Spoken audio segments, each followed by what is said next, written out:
That yeah, that was we were putting it onto YouTube. So it's your petition. Tell me what you need, what you'd like me to hear.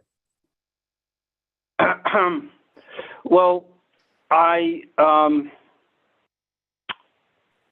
being attacked on two fronts here. I've been living in my mother's house at 67 Green Street for the last 9 years. My mother died in May of 2021. The circumstances surrounding her death are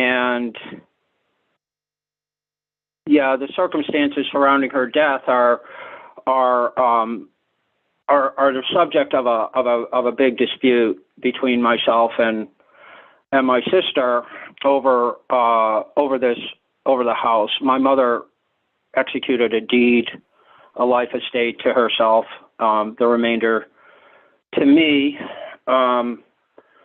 That deed was the subject of litigation. That deed there was a subsequent court order to basically remove my title from that deed. That's basically the underlying situation. My mother passed away. The probate court currently has jurisdiction over the property. There is a license to sell the property, and in connection with the probate of the estate and my residency and my occupancy of the property for the last 9 years, the personal representative filed a case to evict me from the property in the housing court in the Suffolk County. Okay, I believe you had a hearing. You had a pretrial hearing on that today, right? No. We had a pretrial hearing on that. Well, we had a scheduling conference. Okay. And there was my apologies. There was the judge called us in to do a scheduling conference. Basically, I had filed my answer and counterclaim a few days late, and I pleaded the court's indulgence to accept it, and the court pretty much did, with a few conditions that I don't think are relevant here. Well, he didn't give me a jury trial, but he did a scheduling order. And in that scheduling order, he said, you got to come back next week, Neil, because you got to pay rent. You got to pay occupancy, until the trial date. He scheduled a trial date, October 27th.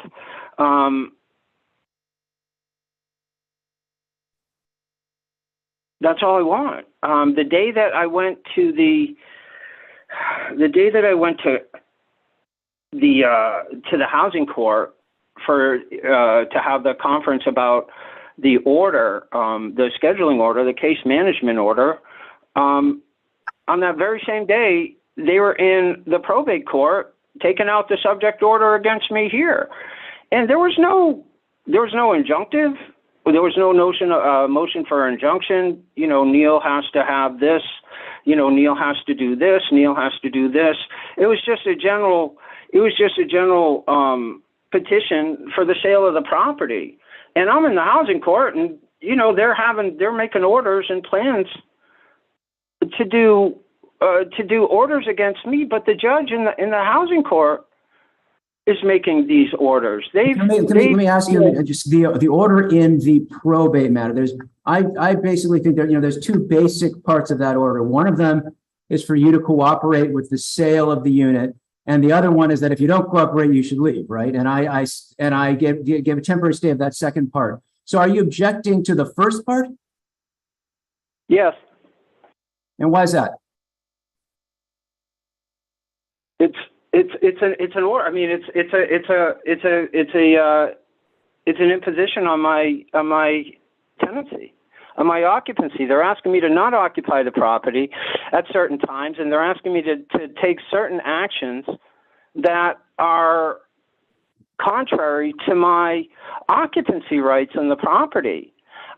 Your Honor, I was just planning to, hoping to go to trial on the 27th. That was my, that was my intention. Your Honor, this is not the time and the place for me to dispute title. I totally understand that, but Your Honor, I don't want, it's my property. That's my position. My position is it is my property. I understand that there is a court order that says it's not my property, but Your Honor, this is not a settled case as the personal representative would like it to be. I have every right to try to get my deed back.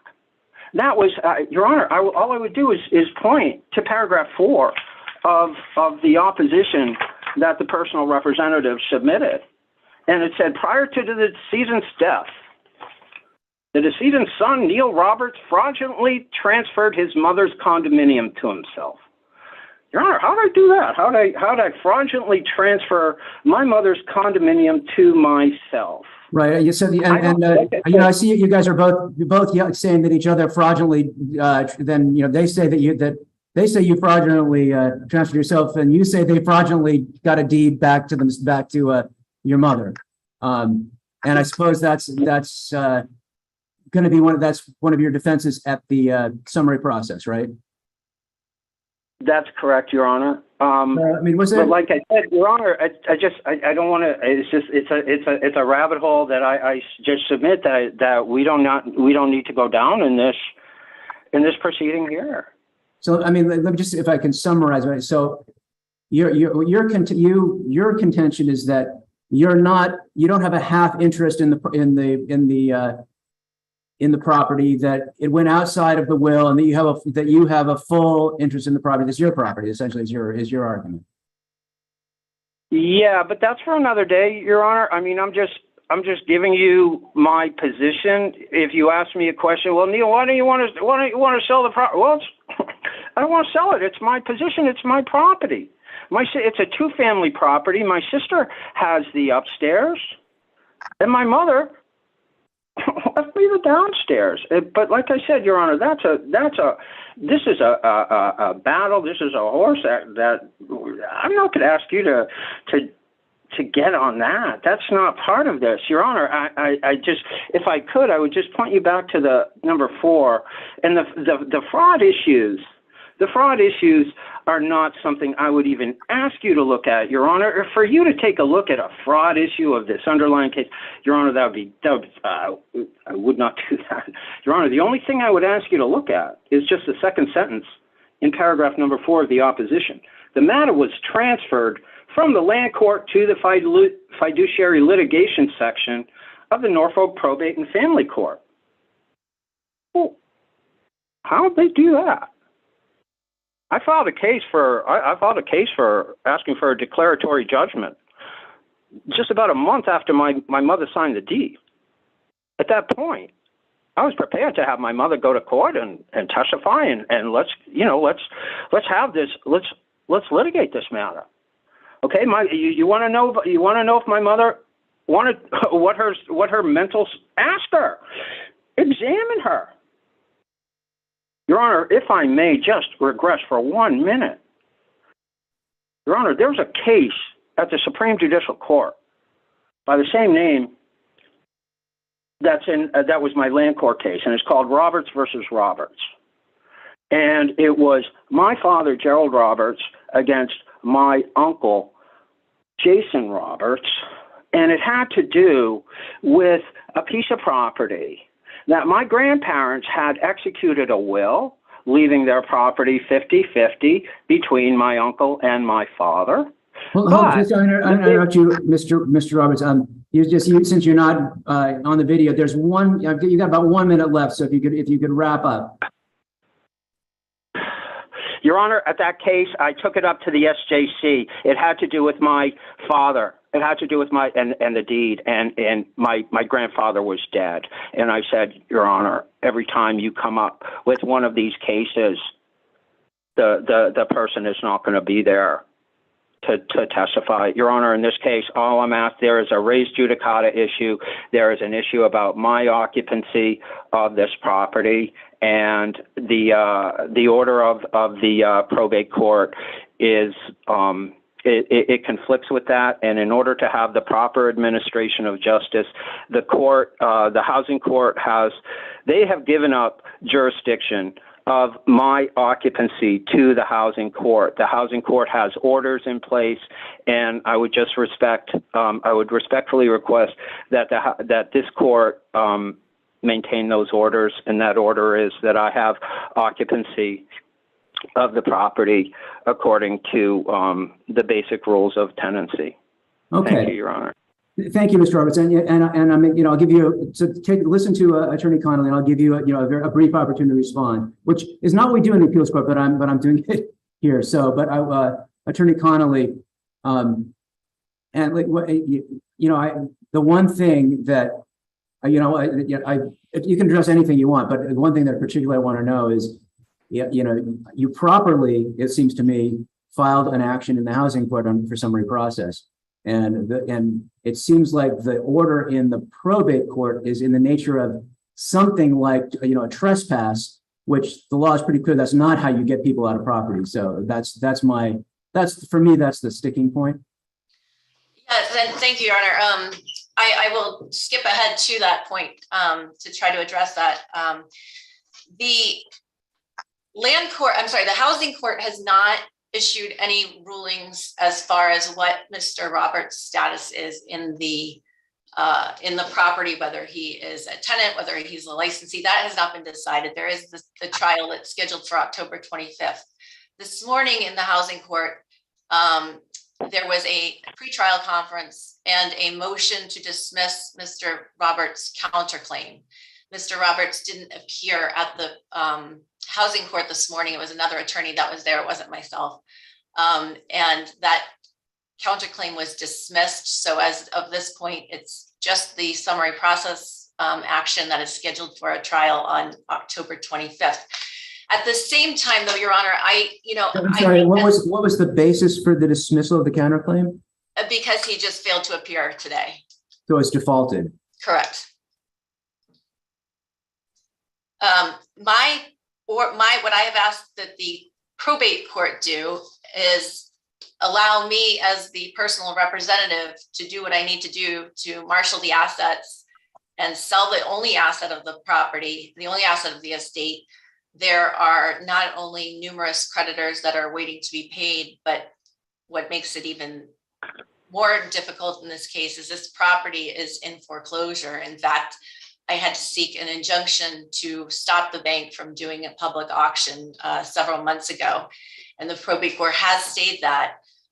We tried to get the property listed. We did have it listed with a broker. Mr. Roberts refused to participate and allow the open house to go forward. That's when I went back into court and asked the court for some kind of equitable relief, which I believe that the probate court does have the right to do, to allow me to administer the estate as I need to do that. So I do have two different actions pending. I think quite frankly, the housing court action, I'm not even sure that he is considered a tenant.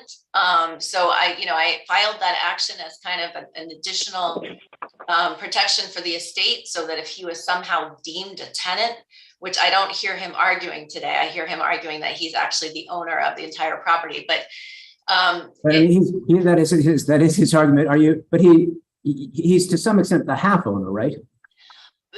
My understanding is that the legal title is with the estate because of the special master that was appointed to deed the property back to Bernice Roberts before she died. And so it is in her estate.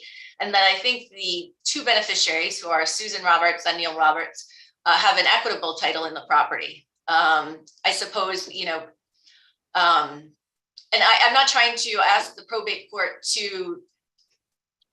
I'm asking the probate court simply to have him participate and cooperate with selling the asset. It seems like there's a clear order to do that, and the next step would be a contempt action, right? Correct. I think that the issue of that Mr. Roberts raises today as to the validity of this transfer by the special master back in 2021 is that issue's been litigated and decided, and that was never appealed. So I don't believe that he has the right to bring that up in the housing court as part of his defenses in the housing court. I think that's a moot point right now because that was dismissed today.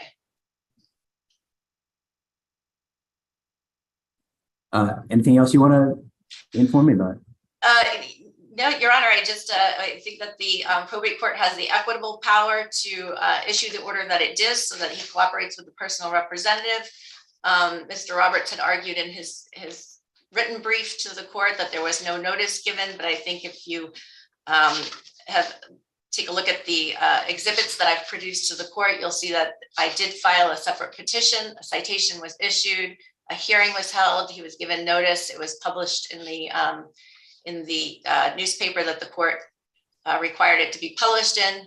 He failed to file any kind of objection before the return date on the citation. He also failed to appear at the hearing itself. So, Your Honor, I would submit that notice was properly given.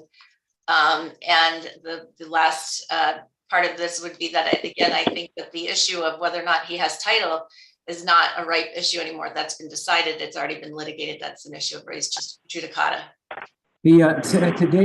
Today's hearing in the housing court, is he represented by counsel in that matter? I'll ask him too, but he is an attorney. I don't believe that he's still licensed to practice, but he's representing himself, as I understand. And he was not there. Correct. Okay. So I'm gonna, unless there's anything else you want to add, I think I'll hear from Mr. Roberts one more time, and then you can have, perhaps, if you need it, I'll give you one more chance to respond. But thank you, Honor. Okay. So, Mr. Roberts, you missed the pretrial conference today? Yeah, Your Honor, I've been so I thought this I got confused with this matter today, Your Honor. I mean, this morning you filed something to ask me to take judicial notice of that very order, which I will do. No, Your Honor, it's I did, Your Honor. The order that I am, the case management order does say that I have the rights of a licensee, and that's what I am. That is all that is the only thing that I'm here today to ask for enforcement of. That's in the case management order. As far as my claim to title, being a half owner or 100% owner, Your Honor, none of that is relevant to this matter today. And I didn't want to go down the rabbit hole of my title to this property. My title to this property is not the issue that's here today. The issue today is simply that case management order. Your Honor, I apologize, Your Honor. I don't have it at my fingertips. There is a provision in the case management order that says that I have the rights of a licensee until the trial of a licensee at common law. At common law, as a licensee, I have the rights of a tenancy. Now, at the time that they wanted to determine what that case management, they could have asked that the court impose that condition on me. They didn't. And Your Honor, and like I said, I just want to reiterate, this has nothing to do with the underlying case. I dispute everything about the underlying matter that the personal representative has raised. But I also say it has no relevance here. It has no relevance here. All I'm trying to do, all I would like to do is get to be able to go to the trial that I was ordered to go to, and I'd like to have the rights that court and that court granted me. They asked me to come to court to pay use and occupancy. If I paid $1,500 a month for use and occupancy, can they come back and say, Neil, you have to do this, you have to leave the property when we're showing it, you have to do this and you have to do that? after I paid for my occupancy, Your Honor, I submit my rights are the same exactly as if I paid for my occupancy. I was prepared to do that, and they waived their rights. Now, Your Honor, have you been making the use and occupancy payments? they didn't ask for them. I was prepared to pay them. I went to court. The judge called both parties to court a week after the case management. He said, this is all part of it. The attorney for the personal representative expressed her concern about the funds and about the lack of funds. And the judge responded to that. And I responded. I got somebody to loan me the money if I needed it. I don't have it right now, but I mean, if I needed it at that time, I could have come up with it. So my position is, Your Honor, I guess it's to make it real simple. What my position is, I don't have whatever I claim as far as half title, no title. That's absolutely irrelevant here. The only thing I claim between today and October 27th is the rights of a common law licensee.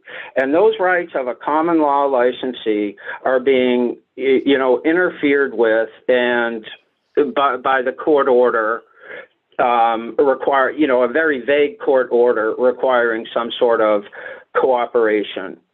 So, okay, that's all. All right, thank you. Attorney Connolly, he keeps saying the 27th. Is it the 25th or the 27th? I believe it's the 25th, and I remember that because it's my birthday, but I might be wrong. It might be the 27th. Okay, well, Mr. Roberts, you make sure you read that order and get there on the right day. Let me ask you, Attorney Connolly, I meant to ask this the first time. Suppose I were, to leave the probate court order in, as it is. What would you practice as a practical matter? How would you enforce it between now and October 25th or 27th? Your Honor, I think it would be very hard in practice because my options, as I understand it, would be to file a contempt complaint, wait for a summons to issue, and have a hearing on it.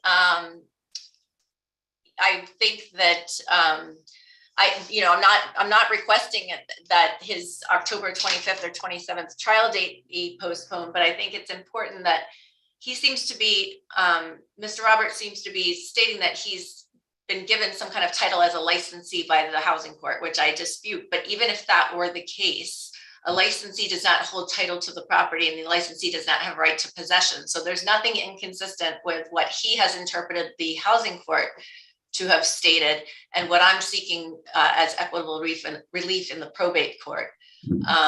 So I believe that they can both coexist without being contrary to one another, and he can certainly have his day in court on the 25th in the housing court.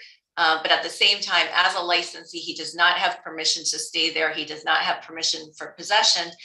And the probate court order is not determining what kind of interest he has in the property, simply asking that he cooperate with the personal representative so that the property can be sold before it is auctioned off potentially, and then nobody gets paid. I also want to just for the record, make it clear, I did not have the attorney that's representing the state in the housing court seek use and occupancy because Mr. Roberts has been living there and he has never paid for any of the expenses there. In fact, the other beneficiary, Susan Roberts, who is sitting in on this hearing, has been generous enough to, out of her own funds, been paying the utilities to keep the pipes from freezing, the insurance to keep the property insured. And, that's only sustainable for so long. So there has been absolutely no contribution for the use and occupancy. We did reserve our right in the housing court to go back and get that if in fact he was allowed to stay. And I assume that in the probate matter, you can sort out those fees and fix that. Yes, in terms of the license though, is your position that he's basically a trespasser?